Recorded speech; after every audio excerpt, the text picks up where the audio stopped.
সরকারি মহাবিদ্যালয়ে মহিলাদের ক্ষমতায়ন নিয়ে আলোচনা চক্র উদ্বোধন করলেন উচ্চশিক্ষামন্ত্রী কিশোর বর্মন।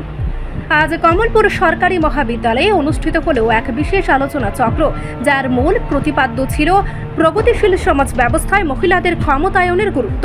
অনুষ্ঠানের উদ্বোধন করেন রাজ্যের উচ্চশিক্ষামন্ত্রী কিশোর বর্মন। পরিবেশ বান্ধব উপায়ে গাছে জল ঢেলে এই কর্মসূচির সূচনা হয়।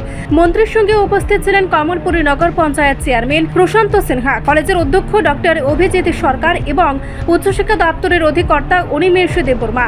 অনুষ্ঠানে স্বাগত ভাষণ দেন অধ্যাপিকা অষ্টমিকা সিনহা, বক্তব্য রাখেন প্রশান্ত সিনহা এবং অনিমেষ দেববর্মাও। উদ্বোধনী ভাষণে মন্ত্রী কিশোর বর্মন জানান, তিনি মূলত বিশ্ববিদ্যালয় পরিদর্শনে পরিকল্পনা করেছিলেন, তবে কমলপুর কলেজে মহিলাদের ক্ষমতায়ন বিষয়ক অনুষ্ঠানে আমন্ত্রণ পেয়ে তা উপেক্ষা করতে পারেননি। মন্ত্রী বললেন, এই নাম কিন্তু আজকে রাখা হয়নি কিংবা 100 বছরের মধ্যে রাখা হয়েছে তা নয়, কবে রাখা হয়েছে, কে রেখেছেন তার ইতিহাস কিন্তু আমরা সবাই বলতে পারবো না। কে এই নদীর নাম মায়েদের নামে করেছেন, পুরুষদের নামে সেই নদীর নাম কেন করা হয়? আমাদের এই দেশে সবচেয়ে বেশি যে গ্রন্থকে আমরা প্রাধান্য দেই, সবচেয়ে বেশি যে গ্রন্থকে আমরা প্রাধান্য দেই, সেই গ্রন্থের নাম কি? গীতা।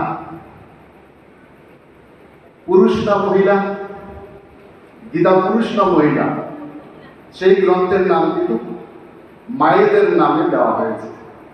আমাদের বাড়ির প্রত্যেকটা প্রয়োজনে যে গ্রন্থ সবচেয়ে বেশি ব্যবহার হয়, আবার যখন উপরে চলে যায় তখনও বুকের উপর কাকে রাখা হয়? প্রত্যেকের নারী হোক পুরুষ হোক, কি রাখা হয়? সেই গীতাকে রাখা হয়, সেই গীতাকে পাঠ করা হয়। চোখে একটা পাতা দেওয়া হয়, কি পাতা দেওয়া হয় যখন উপরে চলে যায়? রিপোর্ট সংবাদ প্রতীক্ষা।